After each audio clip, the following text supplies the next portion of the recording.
Hubble Space Telescope. Houston with a MET for the disabled sunpoint timer.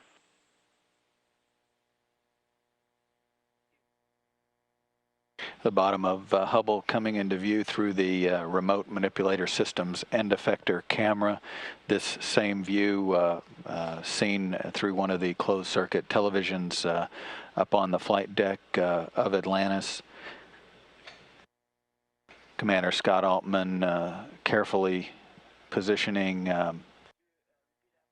Atlantis within 35 feet or so of the telescope. And at that point, Megan MacArthur will maneuver the robotic arm over the grapple pin to secure Hubble to the shuttle's robotic arm.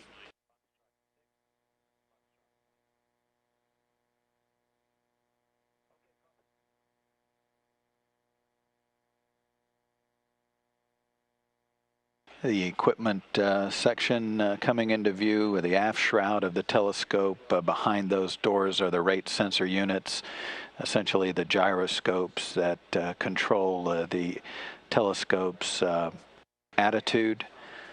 The white area, the wide field planetary camera 2 location. That camera will be swapped on the first spacewalk of the mission, replaced with a new improved wide field camera 3.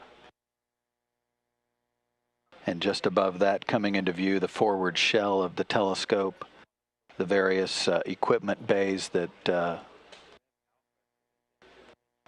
provide all of the electronics packages for the telescope.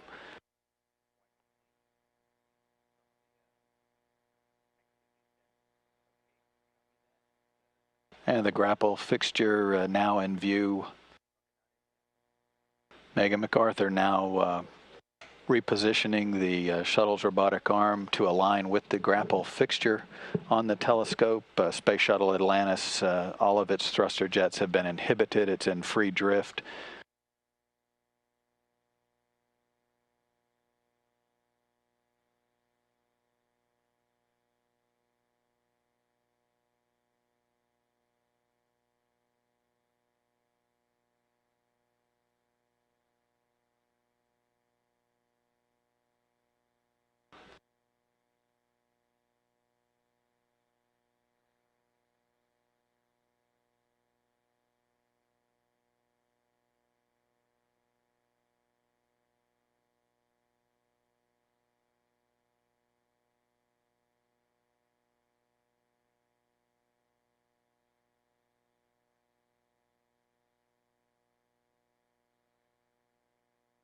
And Megan MacArthur moving in for the final few feet for grapple of Hubble for the first time since its deploy following STS 109 back in March 2002.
Houston, Atlantis.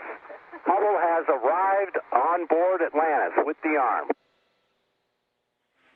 The exterior of Hubble, an old man of 19 years in space, still looks in fantastic shape. We copy that. Thanks for those words.